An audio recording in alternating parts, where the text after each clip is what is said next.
kiss for you.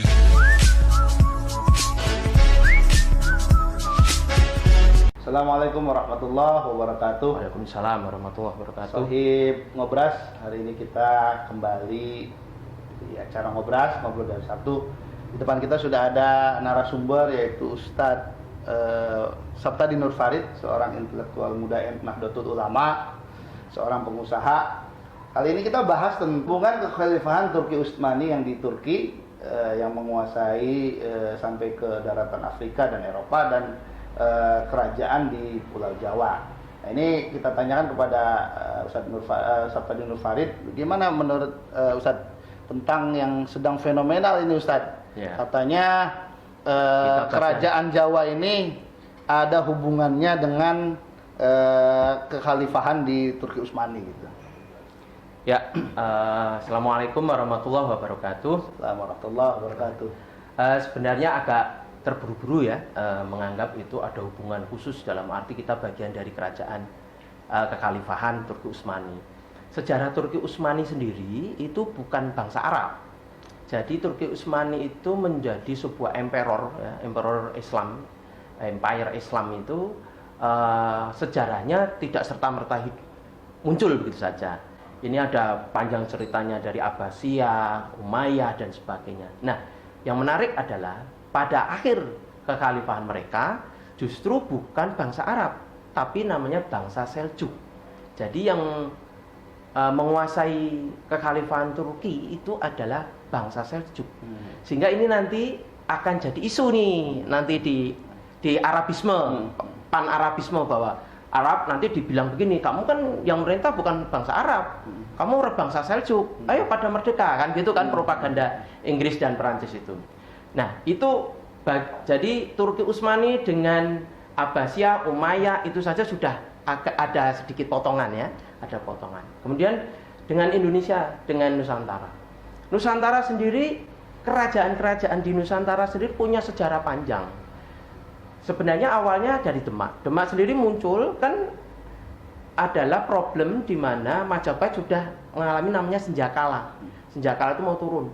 Nah, Sunan Ampel cepat-cepat mengambil alih. Nah, Sunan Ampel, Sunan Giri berinisiatif cepat-cepat mengambil alih. Nah, dalam sejarah saja sudah tidak mungkin ada hubungannya dengan Turki Utsmani. Nah, memang dalam belakangan Arab dimengerti bahwa Demak itu berdiri, salah satu isu besarnya adalah adanya ekspansi orang-orang Eropa ke Nusantara.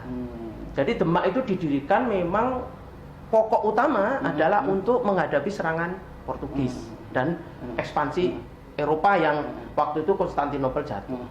Sehingga mungkin dari situ sehingga kita sedikit punya cerita atau sejarah tentang mungkin aliansi dengan mereka dan sebagainya. Makanya Sultan Mataram itu ada gelarnya namanya Panotogomo, Khalifah fil Ard gitu kan. Nah, itu yang diakui oleh Hamengkubuwono, salah satunya itu karena kita memang ada hubungan cerita dengan Turki Utsmani. Tapi hubungan langsung tidak mungkin. Karena secara sejarah, secara akidah saja dari latar belakang pendirian negara sudah berbeda. Nah, itu yang menjadikan pokok perbedaannya. Berarti Ustadz, ini kan ada isu atau apa ya gitu ya. Wali Songo ini, para wali yang 9 ini katanya dikirim oleh Khalifah Turki Utsmani ke Indonesia untuk menyebarkan agama Islam. Bagaimana hubungannya dengan cerita tadi yang disampaikan oleh Ustadz itu? Jadi sebenarnya gini ya, pengiriman ulama ke Nusantara itu malah sebelum Turki Utsmani berdiri. Jadi masih Abbasiyah. Jadi makanya kita dengar cerita tentang Abu Nawas. Tentang Abu Nawas dan sebagainya. Abu Nawas itu kan abad ke-8. Nah, abad ke-13-nya kan baru muncul Turki Utsmani. Nah, itu yang menjadikan orang berbeda. Jadi malah ada cerita manuskrip ditemukan bahwa Hasan Hussein itu manuskrip cucu Rasul ya? Iya, cucu Rasul. Manuskrip tentang kesedihan Hasan Hussein di depan makam Rasulullah itu ditemukan di Nusantara. Nah, itu kan sebelum Turki Utsmani sebenarnya. Nah, kalau Turki Utsmani sudah relatif modern karena musuhnya sudah sudah negara-negara modern Eropa.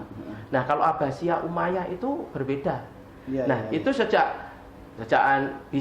kita bisa coba buka lagi ya, bahwa itu sudah ada sejak para sahabat, bahkan Pak ada yang meyakinkan ke kita bahwa zaman tabi'in Indonesia sudah tersentuh Islam. Cuma memang metodenya belum pas gitu saja, karena kita masih belum menemukan metode yang baru gitu ya, metode yang jitu gitu. Ya berarti periode kerajaan di Jawa, di Islam di tanah Nusantara, tanah air ini berarti dengan periode Turki Utsmani itu berbeda ya? Berbeda karena kan mungkin begini saja, andai saja Demak itu, atau begini kita bilang, andai saja kerajaan kita ada hubungannya dengan Turki Utsmani atau kerajaan apapun di sana, mungkin Demak banyak disupport oleh mereka. Berdirinya Demak, konflik di Demak, perang dengan Portugis itu nggak ada support sama sekali kan? Berarti bahkan hubungan diplomatis bilateral gitu antar negara antar kerajaan itu nggak terjadi ya? Nggak terjadi karena periode yang berbeda gitu. Iya, kalau terjadi itu pasti ada peninggalannya. Ada jejak sejarah gitu. Iya, ada jejaknya. Sama dengan bagaimana kerajaan Islam berhubungan dengan Campa. Jejaknya apa? Oh, dia kawin dengan putri-putri Campa. Nah, Sunan Gunung Jati ada hubungannya dengan negeri Campa gitu-gitu. Tapi kan kita tidak dengan Turki Utsmani. Jadi tidak mencatat adanya jejak-jejak sejarah itu. Kalau Campa dengan Cina kita ada, ya kan? Nah, itu yang menjadikan klaim tentang kita ada hubungan erat. Mungkin ada hubungannya, tapi mungkin semacam aliansi atau komunikasi saja, karena punya musuh yang sama kan, relatif yang sama. Karena Turki Utsmani kan dikeroyok saudara-saudara di Eropa. Sedangkan orang Eropa lari semua ke Nusantara untuk menguasai di Nusantara. Nah, itu mungkin ada aliansi atau komunikasi apa. Itu mungkin kita harus akui, tapi hubungan yang lebih erat dari itu belum ada bukti gitu. Berarti cerita atau yang sekarang berkembang itu bisa dikatakan tidak betul ya, Ustaz? Ya, dengan bukti yang sampai sekarang dibikin tidak film loh ini. Nah, ya. Film itu kan bisa klaim ya. Dan saya melihat siapa tokoh sejarah yang bicara, saya nggak melihat itu tokoh yang mumpuni ya. Mungkin sekedar dosen apa gitu, saya kurang tahu ya. Tapi sejarawan yang mumpuni bagi saya sudah mencatat, sudah hafal di luar kepala. Siapa saja gitu. Itu penting. Ini sebenarnya menarik ini, Ustaz. Kenapa ini kok baru muncul? Tapi ini juga jadi pembelajaran buat kita semua, Sohib An-Nur, bahwasanya ada hikmahnya kita buka-buka tentang sejarah kerajaan Islam di Nusantara dan juga sejarah Islam di Eropa, misalnya seperti di Turki. Nah, ini juga Ustadz mungkin bisa memberikan suatu kepada generasi muda sekarang ini tentang pemaknaan sejarah. Ini kan ada jasa hijau nih, Ustaz. Jangan sekali-kali hilangkan jasa ulama. Nah, ini kan berarti pembelajaran buat kita nih, kaum muda. Gimana, apa ada nasihat atau jangan kepada teman-teman nih, khususnya Sohib An-Nur, Ustaz?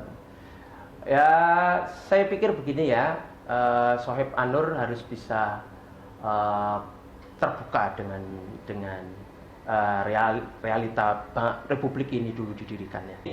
Bahwa betul itu, bahwa awal muasal dari pergerakan itu memang dulunya adalah dari para pedagang Islam yang namanya SDI. Dan Cokro itu adalah bukan pemilik SDI yang sebenarnya. Dia kan diserahin kan, setelah SDI, Cokro ini terkenal, kemudian diserahkan. Jadi Serikat Dagang Islam itu karena untuk menang bersaing terhadap etnis Tionghoa dan Belanda, ya kan? Kemudian mereka membentuk Serikat Dagang Islam. Tapi lama-lama dia ingin harus jadi partai, ya kan? Namanya Serikat Islam. Tapi saya butuh tokoh, namanya siapa ini yang tokoh? Nah, dia milih Cokro yang waktu itu di mana-mana, di tempat pabrik, buruh, dia pidato terus, diserahkan Cokro. Ulama punya peran penting. Kenapa? Ya, sekarang begini saja. Mau dikatakan begini, ulama jangan ikut politik, nggak usah ikut politik, itu pasti tertarik untuk politik kalau ulama. Karena Nahdlatul Ulama juga dibilang nggak boleh berpolitik susah karena dari sejak didirikannya Demak, dari semuanya itu Wali Songo sendiri itu kan punya perhatian besar terhadap politik. Nah, yang penting adalah kita harus belajar itu bagaimana berpolitik yang benar gitu. Ya, terima kasih Ustaz. Ya. Saftadi, sahabat Sohib Anur dimanapun berada, demikian hari ini obras kita. Mudah-mudahan ada manfaatnya. Kita kembali lagi di waktu dan tempat yang berbeda. Assalamualaikum warahmatullahi wabarakatuh. Waalaikumsalam warahmatullahi wabarakatuh.